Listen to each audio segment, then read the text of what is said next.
A petition signed by over 114,000 people was presented to the Canterbury Regional Council today calling on consents for 2 water bottling plants to be revoked, despite the organisers admitting the action was largely symbolic. The petition asks the Regional Council to cancel consents which give 2 companies permission to take up to 24 million litres of water each day. Rachel Graham has more. The consents were initially issued 20 years ago for industrial use of the water at wool scouring plants, and haven't been used in about a decade. Genevieve Robinson says she initiated the petition because she was shocked that the council would roll over the consents. In my personal opinion, I think it's a change of use, and I don't believe that because you've bought a piece of land off somebody that you have the right to use that. Yeah, you've got a hole in your piece of land called a bore, but it doesn't give you the rights to fundamentally what's underneath it.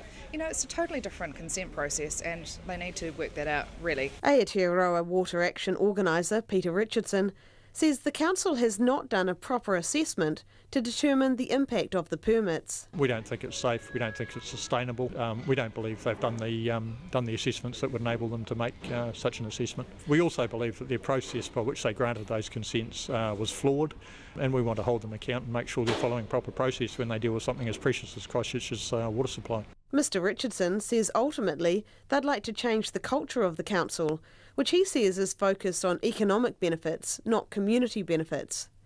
A crowd of about 50 supporters came to see the 114,000-strong petition being handed over.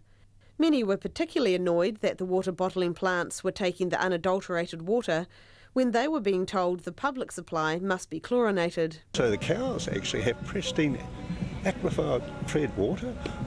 Bottlers take it overseas for zilch, and either we buy the water off them or we have it in chlorine. It's not so long ago we had water restrictions. It just doesn't seem appropriate, you know, without even asking us. If there had been a public vote on the issue, I'm sure it would have gone against it, but there wasn't.